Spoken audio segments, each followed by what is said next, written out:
Cold approach is steroids for your social life, for your night game, for your professional game. Cold approach is resistance training for that. Daytime cold approach is reps, strength building, right? Strength building. So that, well, what do I mean by this? What do I mean by this? Concept that might not be familiar to everybody, but let me explain it.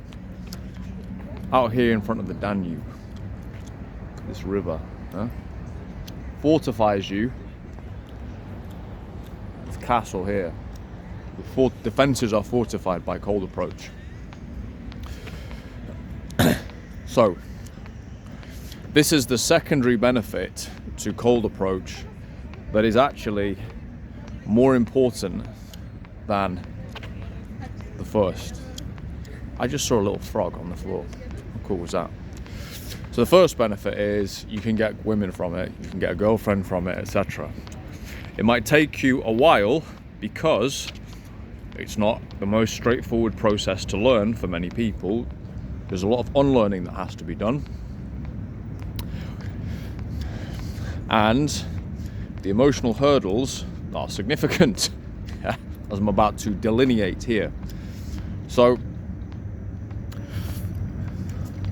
so that's the first benefit. You can get a girlfriend, you get yourself in there, right? Now, a lot of people don't get to that point because they don't persist for long enough, or they don't have the right people around them, or they're just, undesirable, basically.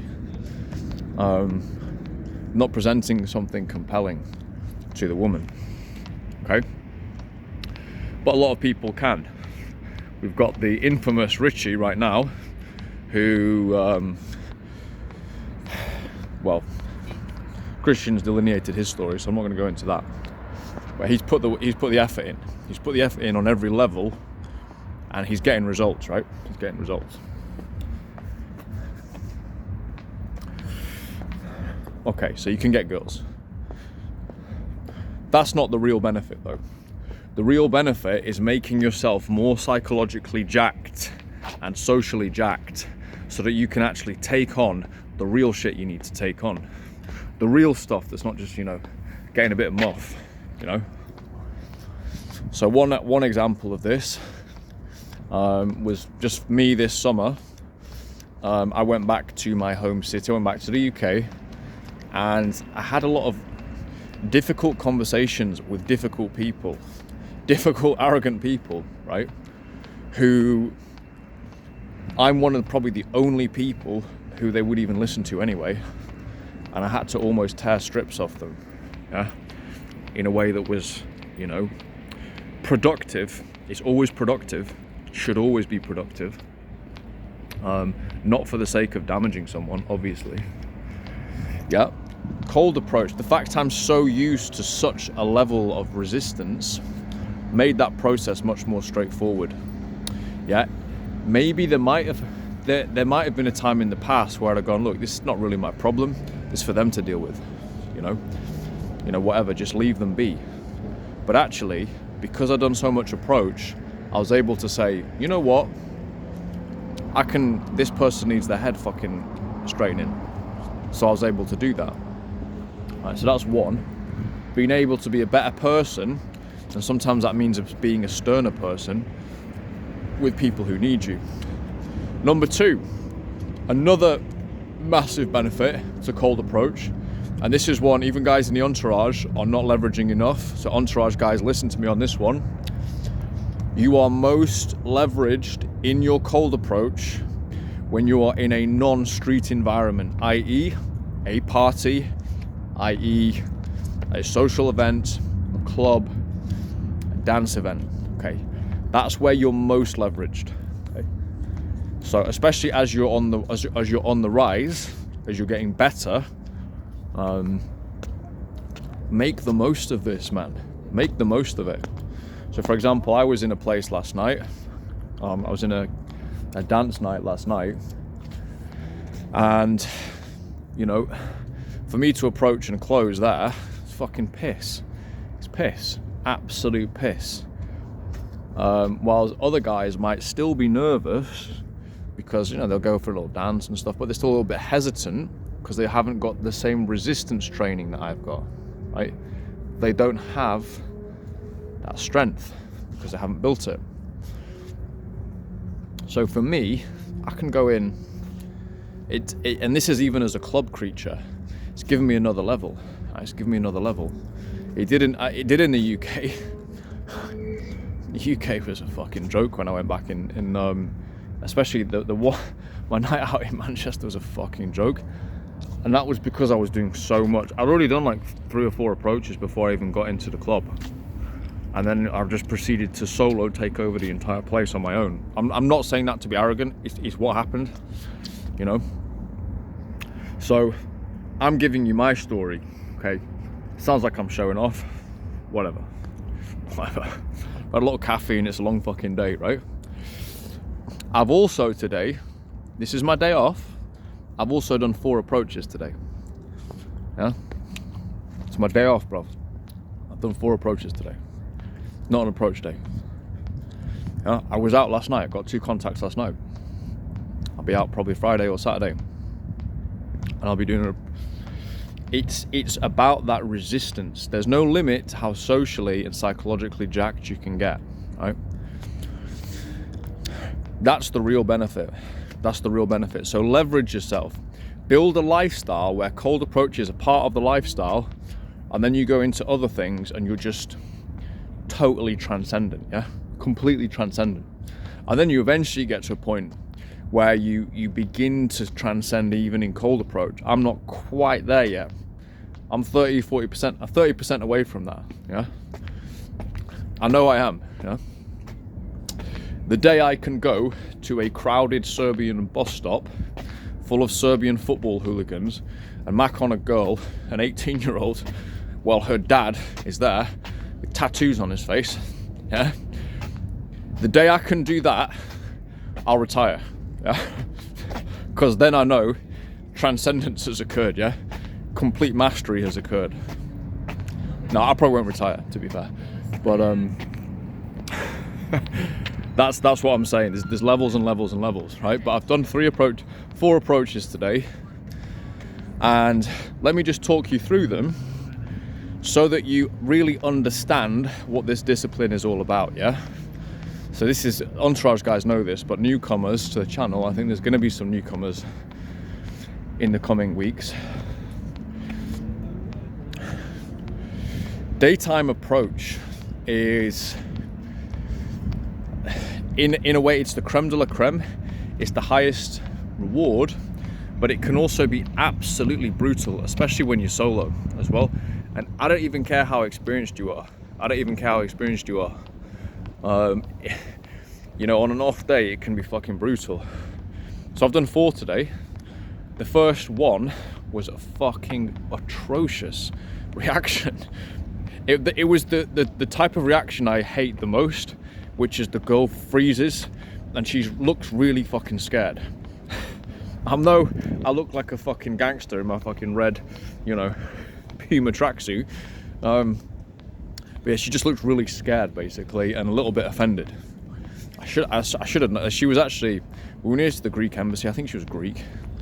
You know, whatever. Greek feminazi, I don't know. Greek girls, they can be approached as well, to be fair.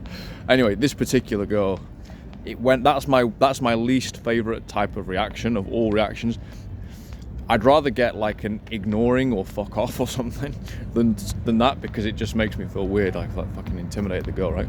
It's broad daylight as well, you know, so yeah, it was open like a compliment on her clothing as well, right? Anyways, that fucked up, that went to shit.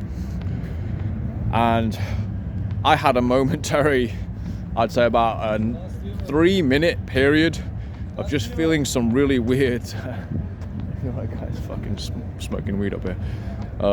Just feeling really weird in myself, like, pissed off, like, oh, for fuck's sakes, like, was it that bad? Am I still shit? I'm pissed off with the girl, like, you know, like, do you know what I mean? Was that necessary, that reaction? Anyway, at the end of the day, it's just one of those fucking things. And who even knows, literally, who even knows that girl, this is how crazy this is. That girl may have reacted like that in the moment. And later on, she honestly might have a very positive, even sexual fantasy about that. It can happen, right?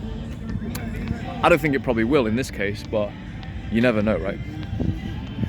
Okay, and then the next two, also pretty much trash. The third, as I was going into my coffee shop tonight to do some revision, the third was a little bit better.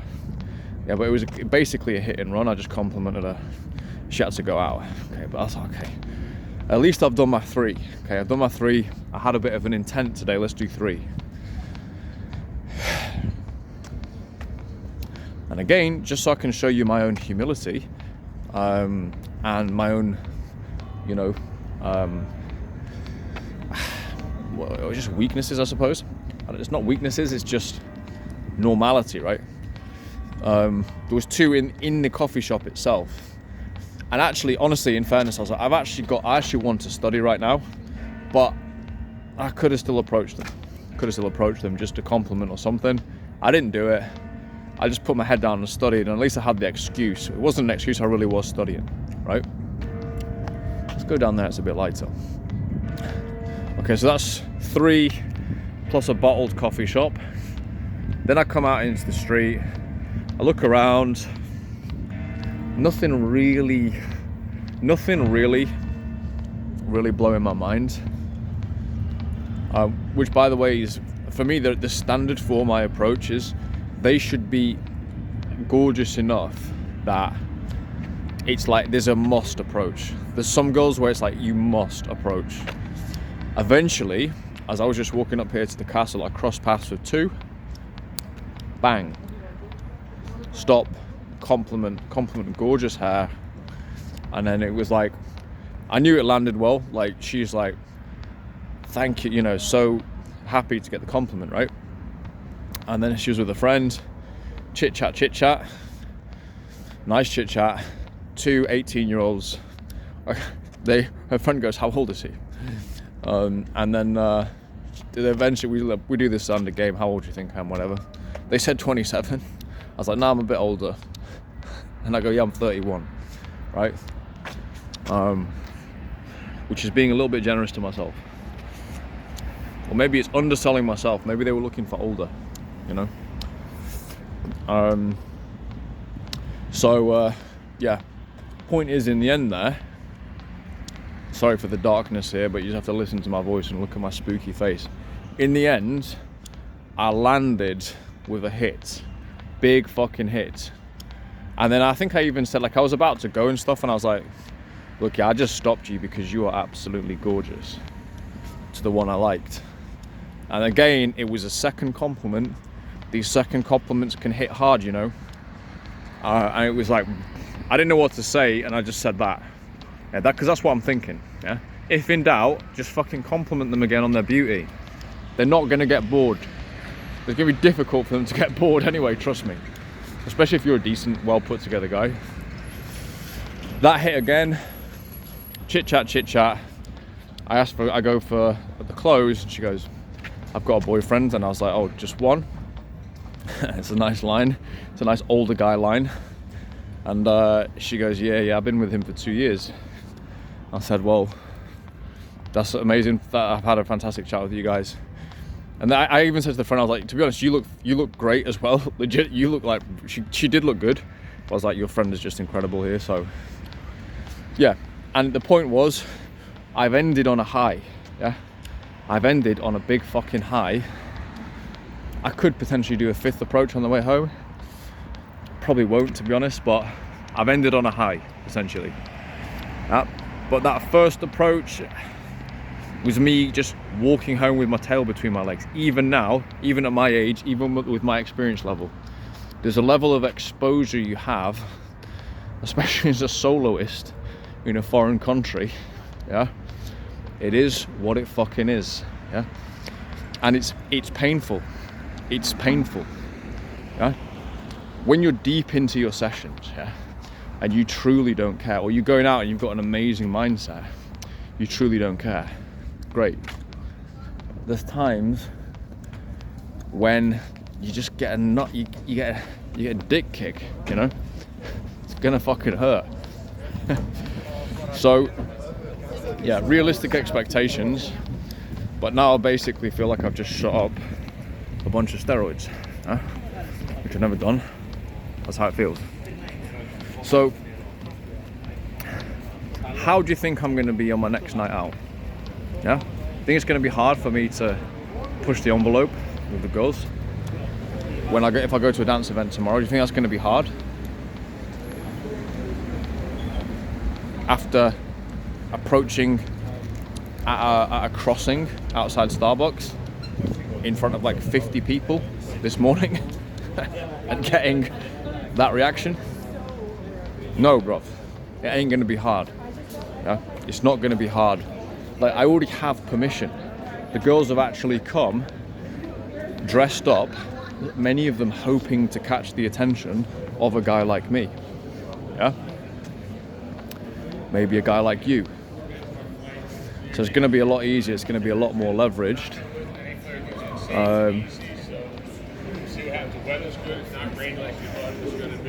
I just heard a few English accents there. So yeah, we'll leave it there. Do the daytime stuff as resistance training for the rest of your social life, yeah? You will still get some results in the day eventually, yeah? But your results in other areas will be a fucking joke, yeah? Well, especially if you're a nightlife guy, if there are any nightlife guys out there, and you start doing some daytime, bro, when you go back into the clubs, it's going to be a joke. Let me finish on my last story on this. When I first started doing daytime approach, before I met Christian, when I'd just been trying to figure it out, and I'd studied a few people, I thought I had some kind of a basic approach down. I started to do it, first of all when I was in Dominican, and then when I came back to the UK, and I'd do one approach a day. I'd muster all my fucking strength to do that one approach each day. And I remember that when I got back to the UK, I continued on with that, right? I'd already had some dates, I already had some stuff going on because of that. But I came back to the UK and I continued on that vein. I remember that first week, and I must have done 4 or 5 that week, right? And it was summer and it was good vibes and actually went well. I actually think I pretty much closed pretty much most of them, to be honest, number-wise anyway.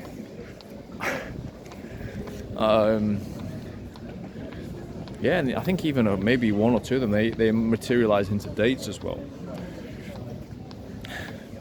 But I remember going out that Friday night, and I was with my wing since I was 13. And because I'd been doing so much resistance that week, because for me to go and do the daytime, the middle of the fucking day, it was a different kettle of fish. Fucking hell. I'm getting the day. Fuck. Right? Because I'd done all of that, when it then came to Friday night, and I'm with my fucking guy, and I'm looking fucking the business, yeah, got my fucking cap on, my leather jacket, my fucking club, like, the bouncers, whatever, already know me. Bruv, I was a fucking wrecking ball. I was a complete wrecking ball. Like, my friend was just like completely dumbfounded. My mate was completely dumbfounded. Before we'd even got into our club, I'd already done 5 approaches in the street. As soon as, I remember there was one girl like in a bar, red dress on, she's coming into the bar. Before she even got into the bar, yeah? This is in the door. And then I just brought her into the bar, then opened her more. Then some little weasel tried to get in. Fuck out my face. Literally just moved in front of him, blocked him so he's talking to my head. I love things like that.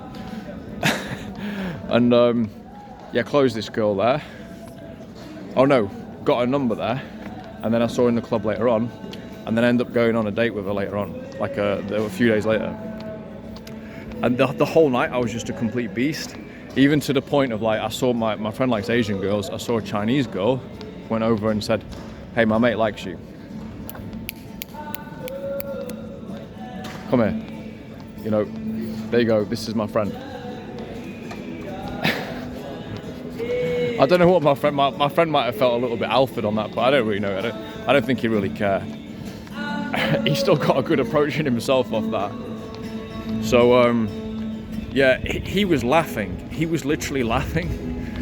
And then I think he messaged me like the day afterwards, mate. I was like, oh, mate, how did it go with that? You know, whatever. And he was like, dude, like, what the fuck? Because like we've been winging for a long time, yeah? We've been winging for a long time. But it's literally the equivalent of like, you know, you go away, you've trained for 6 months on the bench press, you get back and your mates are like, dude, you're looking fucking huge, dude, what the fuck?